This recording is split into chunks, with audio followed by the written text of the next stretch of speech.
Bom, esse eclipse promete, né? Uhum.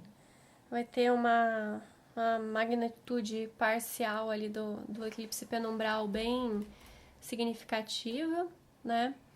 Mesmo que ele não seja total aqui pra gente, né? Acho que a gente não vai nem conseguir ver ele, porque ele vai estar pra baixo do horizonte já, né? Mas mesmo assim, os eclipses eles trazem uma mudança mundial, né? Algum tipo de impacto, nem que seja só ambiental, né? Porque desde a antiguidade eles eram usados para prever algum tipo de mudança ou até mesmo catástrofes naturais. Até na Bíblia a gente tem aquele momento que Jesus foi crucificado, né? Ele é marcado por Uhum. um eclipse. Mas naquela época foi um eclipse solar, né? Sim, A gente sim. vai ter um solar no dia 4 de dezembro, mas o mais próximo nosso agora vai ser no dia 19 de novembro de 2021. Vai ser por volta, um pouquinho antes das 6 da manhã, né? Que a gente vai ter o Sol ainda no signo de Escorpião e a Lua oposta, no caso, então, no signo de Touro. Então, quando a gente vai ter um eclipse lunar, onde a gente vai ter uma sombra na Lua, né? Então, é quando a Lua tá cheia. E sempre próximo dos nodos, que bom, Sol e Lua eles estão sempre se encontrando e se separando, né? Uhum. Imagina se a gente tivesse sempre eclipse. Meu Deus do céu, como é que o mundo ia estar, né? Sim. E já passamos por um ano de Outros 2000 dois, né? 2020 também foi repleto de eclipses. E os eclipses, eles são astrologicamente demarcações, né, de eventos bem importantes e que geram um impacto grande na civilização, né? E é muito interessante também algo que, dentro dos meus estudos mais recentes de astrologia mundial, eu não tinha ideia da parte astronômica, né? Que ainda para os cientistas é muito difícil prever com certeza os eclipses, mesmo eles tendo todos os cálculos. Então, eles utilizam uma série de previsões que foi desenvolvida por astrólogos babilônicos. Então, é a série Saros, né? Onde eles conseguem prever mais ou menos aonde vai dar ser visto os eclipses e tudo, e com numerações em que eles se assemelham, né? Então, esse lunar, por exemplo, ele vai se assemelhar ao eclipse de 2002, perdão. Que a gente teve mudança econômica, política, né? Mudou o governo, a gente teve até o prenúncio de guerra no Iraque também, né? E o Brasil venceu a Copa em 2002, né? Sim. Então a gente teve alguns eventos assim. E assim, a gente tem que sempre levar em consideração, claro, o contexto e o símbolo que o mapa traz. Então, a gente estuda e a gente tem algumas possibilidades de acontecimento, mas na prática, ainda bem que a gente tem o livre-arbítrio, né? Sim, claro, porque observando a configuração desse eclipse é realmente algo assustador, principalmente levando em consideração as casas que eles estarão, né? Que seria a casa 12 em Escorpião, ainda por cima, e a casa 6 em Touro, né? Amanda, você pode explicar melhor sobre a simbologia dessas casas e principalmente sobre os eclipses, né, em relação a isso e nesses signos, né, principalmente Escorpião, que é tão falado Temido. sobre a influência deles, e nós temos quase um stellium, ou se não tivermos, né, diferença de graus, que temos Mercúrio, Sol e Marte ainda por cima, né? Então realmente, se não fosse o livre-arbítrio e muita oração, era para todos nós ficarmos assim bem temerosos. Exatamente. Bom, são casas que eu gosto de brincar com os meus alunos quando eles estão começando a estudar astrologia, de só explicar, né, que a gente tem a linha do horizonte, então tudo que está para baixo dessa linha é para baixo do céu visível, então é noite. E para cima é o céu visível, dia. E levando em consideração a luz solar, né, a quantidade de luz aqui na Terra, qual o significado que eles atribuem instintivamente, né? E é muito engraçado perceber que é muito claro, né? A gente fica, nossa, mas por que casa 12 tem a ver com perda de força, exílio, prisão? O sol tá levantando ali, né? Vai ser 6 e pouco da manhã. Então é aquele momento do dia que parece que um pouquinho antes do sol nascer, tem aquele barulheira de passarinho Sim, e sim. natureza e uma força vital, mas quando ele recém-nasce parece que fica cansativo, pesado, né? Fica aquele frio. Sim. E sabe o que isso me lembra, Amanda? Os aficionados aí de filmes de terror vão lembrar, principalmente filmes de terror antigos, né? E bem, às vezes um filme de terror B, alguma coisa assim. Acontece tudo à noite, de madrugada, e quando o sol tá raiando, né? Todo mundo, né, que acontece, todos os fatos de terror, eles estão cansados, né? Exaustos e dando graças a Deus que tá amanhecendo o dia e eles estão, né, de olheira, bem cansados, pois, né, lutaram durante a noite inteira com o mal. E assim que o sol raia, na maioria dos filmes de terror, principalmente na década de 80, acontece essa mudança, né? E eles estão bem cansados, né? Estão acordando, digamos assim. Exatamente. Então é um horário que é bom por esse lado de ter luz solar, mas ao mesmo tempo o sol tá como se ele estivesse lutando contra a noite, né? Então ele está restabelecendo uma ordem do dia. Então é uma casa que, né, a última casa do mapa, né, ela é naturalmente associada com coisas finais, né? Dentro dos significados da própria astrologia, do mapa natal, no caso, seria a casa que marca o período de gestação, né? Então é um período que a gente está sendo formado e mais sensível o corpo, né? Então ele também vai trabalhar tudo que está inconsciente, que o espírito estava começando a se alinhar ali com o corpo, né? Para receber o respirar do nascimento. Então é uma casa que vai falar de fragilidade no geral, né? De perdas, prejuízos, mas assim, mais alinhado mesmo a questões espirituais, né? E não é aquela espiritualidade fofinha e bonitinha, né? Que aí seria a casa nova, religião, né? Aquela coisa mais visível. É mais uma coisa inacessível, indomável. Tanto que também significa os animais de grande porte, né? Os monstros, a casa da bruxa, né? E oculta também, né? Maléfica. E essa casa 12 ainda, digamos assim, gabaritou, porque tá em escorpião, né? Então Aham. ela tá bem, e ainda gabaritou por triplicidade, se eu posso brincar assim, que ainda tem Marte e Mercúrio nessa casa. Que não Sim. se gostam muito. Marte e Mercúrio tem uma, Tem uma né? coisinha ali entre eles ali, sim. Mas pelo menos o maléfico tá domiciliado, né? Porque quando ele tá fraco é que ele fica mais bravo, né? Igual a gente pega um leão na selva e um leão na jaula. Eu prefiro ele na selva. Sim, tá mais à vontade, menos estressado, tá no seu ambiente natural, né? E também tá mais forte, né? Então, os assentos naturais, né?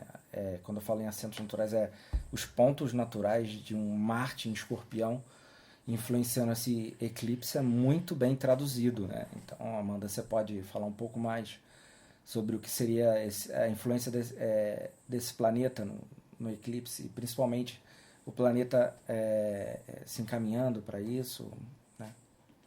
Bom, Marte, ele é o guerreiro, né? Ele é Ares, né? O deus da guerra. Então, ele naturalmente está associado a esses temas de conflito e confronto, né?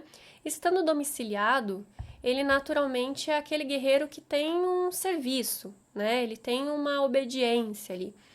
Mas, ao mesmo tempo, em Escorpião, é uma obediência mais para ele próprio, né? Não é tanto quanto Ares, que é o carneiro, o cordeiro, né? Naquela inocência e espontaneidade. Escorpião é o animal peçonhento do zodíaco, né? Então ele tá sempre nas sombras, à espreita, né? E ele é mortal, né? A gente tem espécies de escorpião que, Deus me livre, né? São terríveis. E eu poderia trabalhar com o arquétipo de um samurai e especificamente na casa 12 de um ninja, porque o samurai ele é solar, né?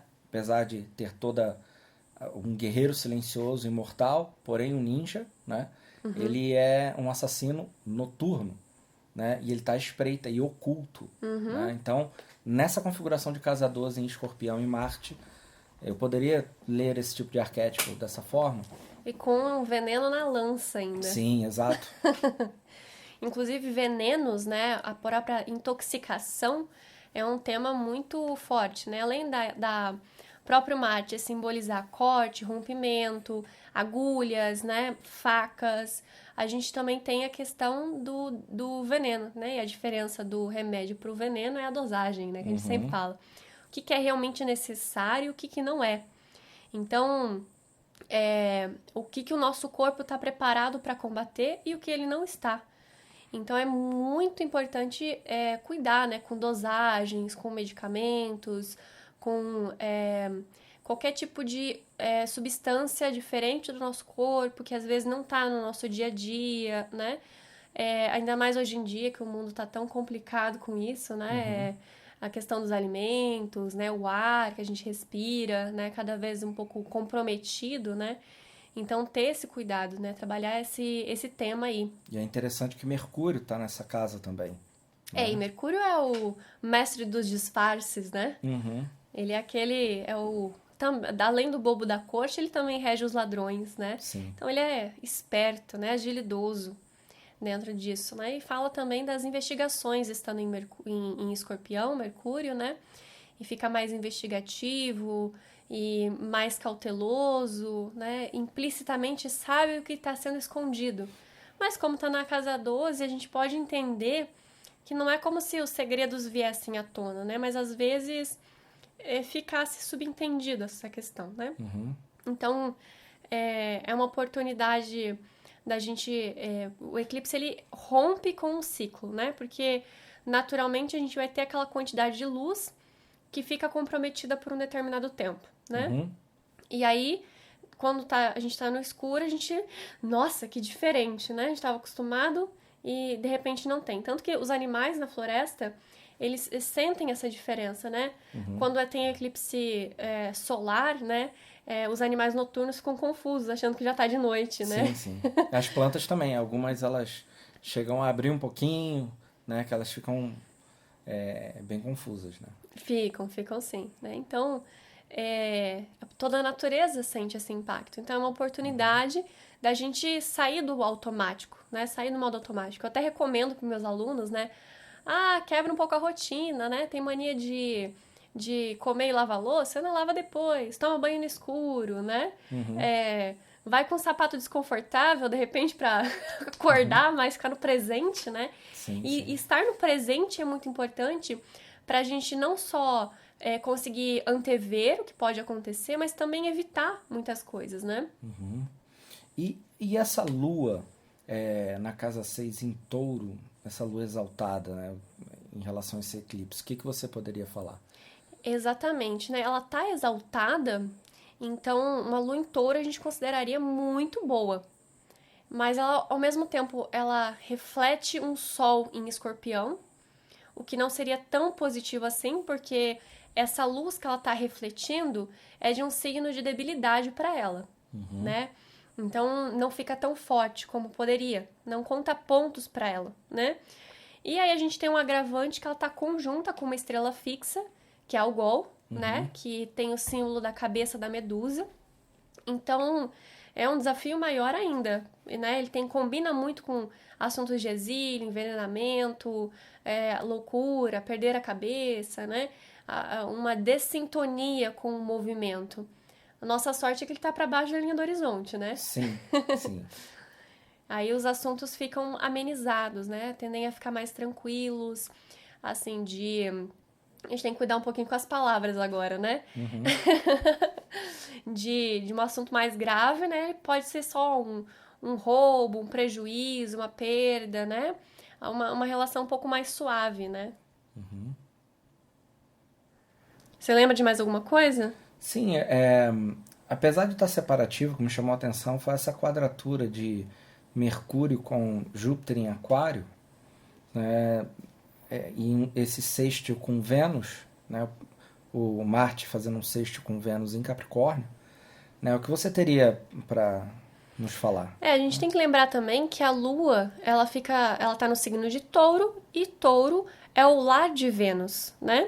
E Vênus está num outro exílio, né? Num outro exílio da Lua, numa outra debilidade para a Lua. Então, novamente, a gente tem assuntos lunares comprometidos, né? Então, primeiro eu vou abordar um pouquinho dos assuntos lunares, né? Lua fala de todo o crescimento, vida, nascimento, água, abundância, nutrição, alimentação. Ela rege toda a seiva das plantas, todas as águas, né? Então, quando a gente tem um comprometimento da Lua, com tantos signos ali de dificuldade para ela, a gente tem que resgatar muito o amor, a harmonia, principalmente um amor de cuidado com o outro, porque a Lua representa a mãe. A caridade, né? A caridade, sim.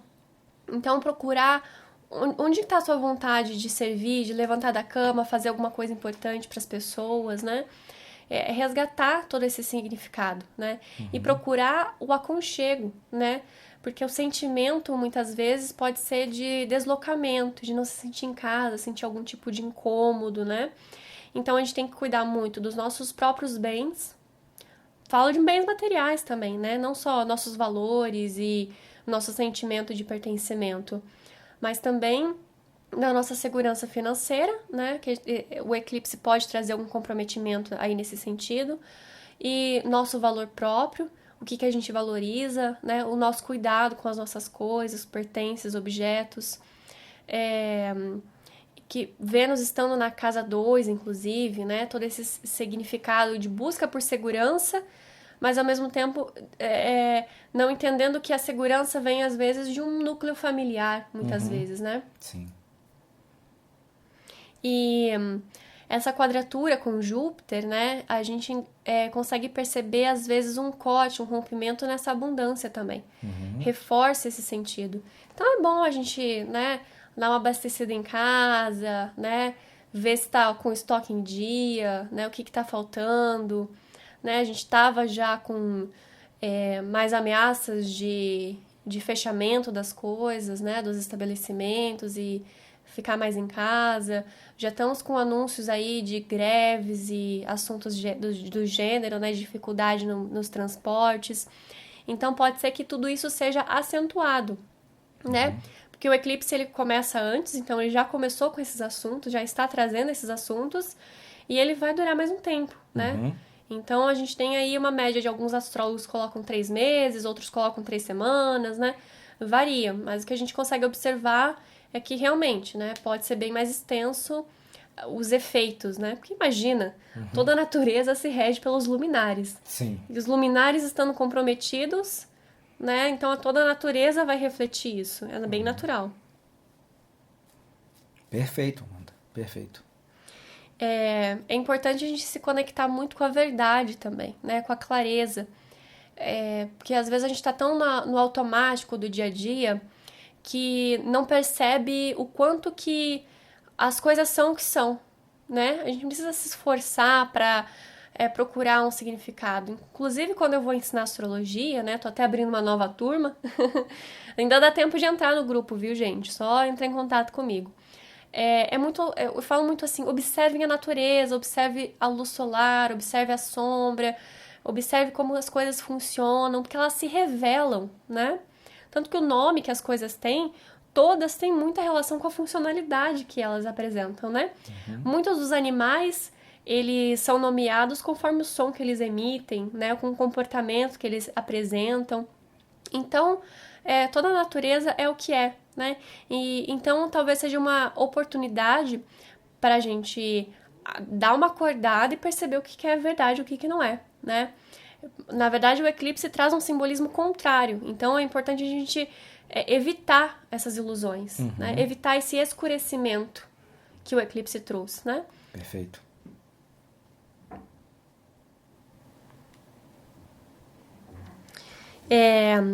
Além desse contato, essa busca pela verdade, pela natureza de como as coisas são, né? Cuidar muito que nem todo mundo vai estar nessa vibração de mais clareza, de maior clareza, né? Quem não tem esse conhecimento tá sujeito a estar entrando nesse tipo de situação. Então, cuidar bastante para evitar desentendimento, evitar conflito, confronto, né? Se a pessoa tá meio irritada, que acontece bastante, deixa a pessoa pra lá. Procurar ser mais compreensivo, né? Que pode ser que muitas pessoas inconscientemente reflitam algum tipo de irritação já, né? Antes do eclipse e depois.